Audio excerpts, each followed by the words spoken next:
Boa tarde a todos e queria aproveitar para agradecer este convite, uma grande honra para mim e também um desafio estar numa mesa com pessoas tão distintas. O desafio que me foi lançado foi falar da relação médico-doente e a visão de um júnior. Ora, a visão de um júnior, será que é diferente da visão de um sénior? Provavelmente não podemos dizer que sim. De maneira que eu acabar por tentar falar convosco daquilo que eu acho que são os futuros desafios da relação médico-doente. E, de facto, a mudança que a medicina tem assistido nos últimos anos, muito ligada à tecnologia. A tecnologia permitiu que a esperança média de vida duplicasse em poucas décadas e estamos agora achamos sempre que é o limite, mas há sempre mais alguma coisa que podemos fazer. Isso cria-nos novos desafios. E eu acredito que a minha geração de médicos, que estão agora em início de carreira, vão se deparar com um componente de desafios diferentes daqueles que são atuais, tal como a geração das pessoas mais velhas se deparou com desafios que eram diferentes do que aconteceu antes. Eu acho que todos nós temos esta imagem do passado do João Semana, que andava de burro e com a sua mala, o médico só precisava da sua mala para ser médico, praticamente. E era capaz só por si, quase sozinho, de resolver os problemas que o doente lhe colocava. Eu acho que é impossível não olharmos para esta altura e pensar que era mais fácil, pensar que todos nós nesta altura conseguiríamos pegar no burro, se fosse o caso, e no guarda-chuva e na nossa mala e ir por esse país fora a resolver os problemas das pessoas. A verdade é que, se nós compararmos aquilo que se podia fazer na altura com o que podemos fazer agora, é diferente.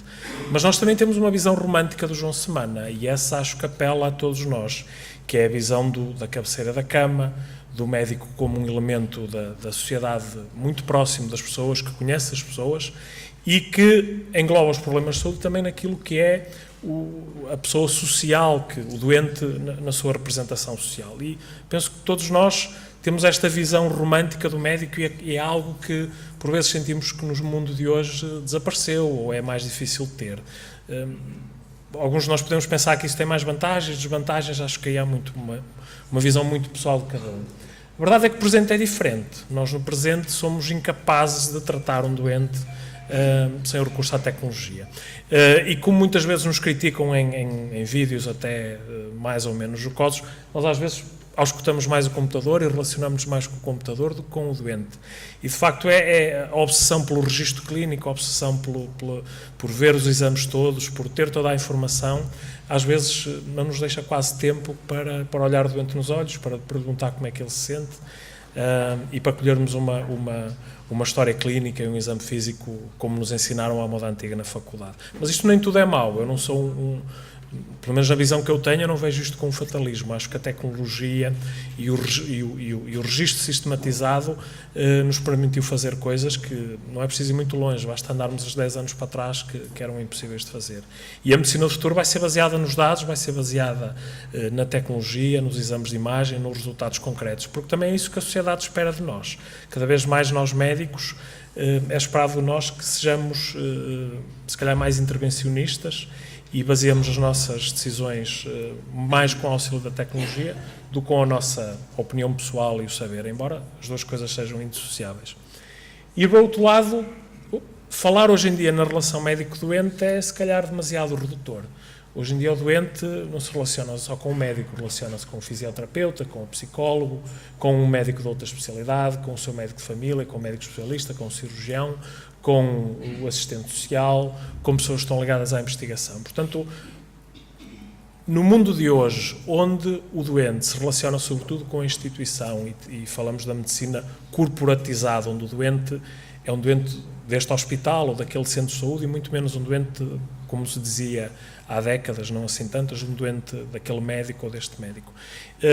E, de facto, nós hoje em dia temos um cuidado muito mais multidisciplinar, onde a relação médico-doente, o doente muitas vezes percebe mais como uma relação médico-instituição, médico-cuidador, e às vezes a verdade é que há doentes que nem percebem muito bem quem é o seu médico, quem é naquele momento esse que representa essa função. E se calhar hoje em dia é um bocadinho mais, e é o tema deste congresso, a função do médico parece que se dilui em algumas situações.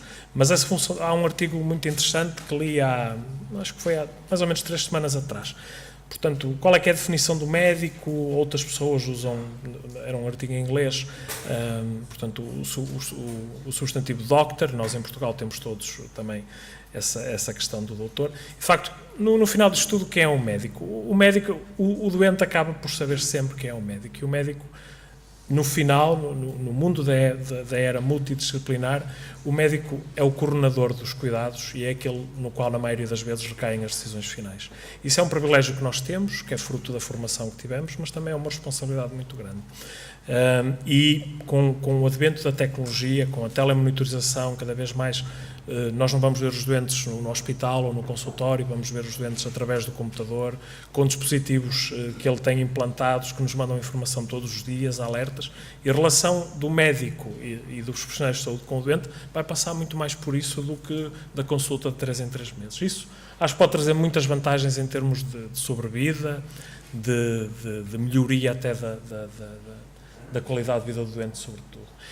Central na mudança da relação médico-doente, eu acho que é o fim do paternalismo. E, de facto, nós se formos ver em 1847, e se calhar em Portugal podíamos avançar umas boas décadas, ou quase séculos para a frente, a American Medical Association dizia que the obedience of a patient to the prescription of his physician should be prompt and implicit. He should never permit his own crude opinions as their fitness to influence his attention to them. A failure in one particular may render an otherwise judicious treatment dangerous and even fatal. E 100 anos depois, nós mudamos completamente este paradigma. O paradigma do médico como o decisor final, o paternalista, que não podia nem devia ser questionado. Nós hoje em dia vemos, há uma parte boa nisto, que é a parte de cada doente deve saber quais é que são as expectativas da sua doença, que tratamentos podem ser oferecidos e qual é que é o resultado esperado desses tratamentos. E com base nisso, poder decidir se quer esse tratamento ou dentro das várias alternativas que existem. E há uma parte muito boa nisto, nós envolvermos os doentes nas suas decisões, é mais recompensador, para além de falarmos deixando sempre o humanismo da nossa atuação. E nós, hoje em dia, somos cada vez mais aconselhadores do que decisores. E penso que isso estamos no caminho certo. Agora, há uma parte disto que é a parte má, que é a parte da justicialização da medicina, na qual cada vez mais, noutras sociedades, infelizmente bem mais que a nossa, mas que a qual cada vez mais vamos ter que estar ligados. Outra realidade com o fim do paternalismo é a recusa de cuidados. Nós vamos ver cada vez mais doentes crónicos, doentes idosos, polimedicados, com polipatologia, no qual a terapêutica paliativa é cada vez mais uma realidade. E se nós pensarmos na nossa atividade diária, grande parte dela hoje em dia é paliativa, na sua natureza. E cada vez mais vamos ver confrontados com isto, com a recusa por parte dos doentes. A verdade é que, no final, todos nós já recebemos esta pergunta. Muitas vezes, no final de contas, os doentes perguntam-nos sempre o que é que você faria se fosse você, o que é que você faria se fosse o seu pai, se fosse a sua mãe, e nós integrarmos aquilo que é o doente que temos à nossa frente, a maneira como conhecemos e a sua doença, nas nossas convicções pessoais, por vezes pode ser muito errado e pode ser enganoso. Quais é que eu acho que são os novos desafios, então, da relação médico-doente? As doenças crónicas já são e vão continuar a ser a maior causa de procura de cuidados médicos. Os doentes vão ser cada vez mais velhos, polimedicados, o que nos coloca decisões terapêuticas cada vez maiores. Ao mesmo tempo, temos uma evolução terapêutica e tecnológica que hoje em dia é difícil perceber até onde é que podemos ir. E nós podemos ir a um ponto em termos de suporte de órgãos que há 10 anos, 15 anos era completamente impensável. Isso leva-nos a um novo desafio. Quando é que nós paramos? Quem é que é candidato? Até onde é que devemos ir? E esta questão do saber quando parar, eu penso que é o principal desafio da medicina, dos médicos da minha geração. Saber quando parar. Porque não é fácil. O aumento dos custos, as sociedades hoje em dia, praticamente a percentagem atribuída do PIB à saúde é cada vez maior e vai ser cada vez maior porque nós vamos ver cada vez mais e com mais doenças. Se nós aliarmos isso às mudanças na organização de financiamento da saúde e no conceito do acesso à saúde como um direito, esta combinação destes 5 fatores leva-nos àquilo que eu acho que é a tríade de ameaças que pairam sobre nós.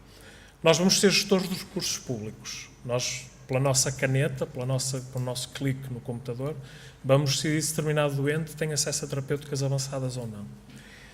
Vamos ter que decidir sobre a limitação terapêutica na era do intervencionalismo, onde podemos suportar todos os órgãos de um doente, praticamente. O doente, se nós não quisermos, o doente não morre. Hoje em dia é possível, quase que é possível dizer isso. Isso vai nos levar à questão de saber quando parar e saber explicar porque é que vamos parar. E, de facto, nós temos que ter muito cuidado nestes dois papéis. Quando é que nós estamos a limitar por estarmos a gerir recursos e quando é que nós estamos a limitar porque achamos que é encarniçamento terapêutico.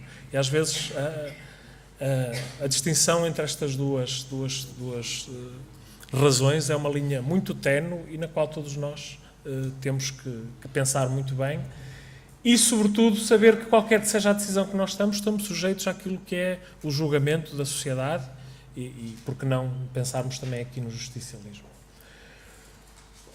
As mudanças na nossa avaliação de desempenho, as guidelines, as auditorias, as normalizações, não me levem a mal, eu não acho que isso seja mau. Acho que a existência de uma avaliação do trabalho médico permite que haja um controle de qualidade de que outra maneira é impossível. E se nós queremos diminuir aquilo que são as desigualdades no acesso à saúde e no tratamento, nós vamos ter que ter um modelo de avaliação da nossa prática.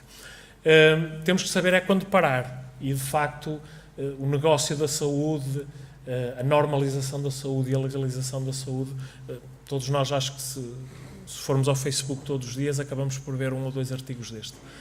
Being a doctor was once a job with great purpose, e nós ouvimos falar aos colegas mais velhos, na arte médica, e nesses conceitos um bocado mais idílicos, e hoje em dia é só um trabalho. E muito ligado a isso, o burnout dos médicos. Pensar também na relação médico-doente futura, sem pensar nos social media, é impossível, não é? De facto, isto é do European Junior Doctors, de uma sociedade que representa os médicos jovens da Europa, e de facto é um alerta para os médicos e para os doentes sobre os benefícios e os riscos dos mídias sociais, do social media. Na era da comunicação, onde se nós pensarmos o que hoje em dia podemos gravar no nosso e-mail e há 10 anos o que é que nós precisávamos em termos de espaço, de físico, do disco externo para gravarmos essa informação é completamente avassalador. Isso vai nos permitir fazer estudos dos tais megadados que são uma oportunidade imensa, não vou dizer que nos vão ajudar, são uma oportunidade imensa. E ao mesmo tempo coloca-nos numa contacto quase direto e um escrutínio quase direto por parte dos doentes. Há muitas vantagens, desde a promoção da saúde pública, o acesso à informação médica por parte dos doentes, a própria criação de grupos de suporte de doentes, de associações de doentes e a troca de ideias entre os médicos, para além da coleção de grandes dados. Cada vez mais vai haver ensaios clínicos iniciados pelos doentes através da internet, onde reportam num diário na internet quais são a sua experiência com este ou aquele tratamento. Isso vai ser cada vez mais uma realidade e nós vamos ter que ser confrontados também com esse tipo de informação e saber responder a ela. Mas também há riscos. E penso que para nós o principal risco é a desinformação. Os doentes hoje em dia, e as suas famílias muitas vezes, que são mais jovens, querem saber muito mais e exigem de nós muito mais respostas sobre a história natural da doença, sobre o impacto dos tratamentos do que exigiam há 10 ou 20 anos. E nós temos que estar muito melhor preparados para saber responder com informação real, com percentagens, porque eles vão as saber. E se eles já sabem, nós não sabemos, há uma quebra na nossa relação que muitas vezes é difícil de recuperar. E depois temos este outro lado, que é o patient satisfaction, levar-nos àquilo que pode ser as revisões por parte dos doentes dos médicos. Tem vantagens, não vamos dizer que não, mas pode ter potenciais catastróficos também. De facto, o doente quase que chegar ao fim de uma consulta médica e pôr 4 estrelas, 5 estrelas, 1 estrela, isto vai ser uma realidade, não vale a pena estarmos a lutar contra isso. Será que nos permite melhor controle de qualidade? Talvez, não vamos dizer que não, e permitir maior acesso. Ao mesmo tempo, é um risco grande e não vamos dizer que nós gostamos disso porque não gostamos, mas vamos ter que lidar com isso. E, de facto, no Annals of Internal Medicine do ano passado, de facto, há uma guideline que é relativamente importante. Eu acho que nós ligamos pouco a isto e ainda não, ou muitos de nós não temos isto em atenção, mas de facto nós devemos saber como nos relacionar com os mídias sociais. Eu acho este artigo muito interessante e recomendo a leitura a todos, porque, de facto, este Policy Statement da American College of Physicians acho que nos pode ajudar a todos a relacionarmos com os social media. Desde logo, como nos comunicamos com os doentes por e-mail, o uso dos mídias sociais, os médicos como produtores de materiais educacionais, tudo isto tem vantagens imensas, mas também riscos muito importantes.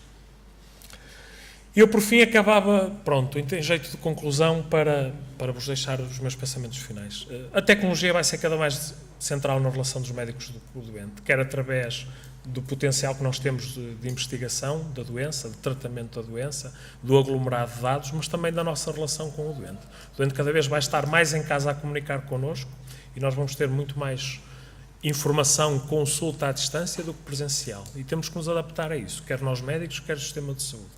Isso vai passar por termos mais pessoas a trabalhar connosco, pessoas de outras profissões, pessoas com outras formações que vão ter que nos ajudar a fazer esse trabalho. O doente vai se relacionar cada vez mais com uma equipa de saúde e não com um médico. Eu acho que a palavra ou a expressão relação médico-doente é capaz de desaparecer dentro de poucas décadas. As decisões vão ter que ser mais partilhadas. Se calhar nós no nosso país ainda estamos um bocadinho mais no paternalismo do que devíamos, comparado com outras sociedades. Também tem a ver com os valores da própria sociedade e tudo isso é um caminho que se faz. Informadas e fundamentadas. Nós vamos ter que saber responder muito mais na hora ao doente porque é que estamos a fazer isto, porque é que propomos isto, porque é que não propomos, porque é que continuamos terapêutica, porque é que limitamos terapêutica. E para mim esta é a principal dificuldade. O médico como decisor da limitação terapêutica, na nossa função como gestor de recursos e na nossa função principal, que é o cuidado do doente. E o aumento da conflitualidade a que isso nos vai levar, quer por qualquer que seja a nossa decisão, quer seja mais para o encarniçamento terapêutico, quer seja para a limitação de cuidados, vamos ter mais conflitualidade quer com colegas, quer com outros profissionais que vão estar envolvidos connosco e, em última decisão, com o doente. Pronto, queria-vos agradecer mais uma vez a vossa atenção. Obrigado.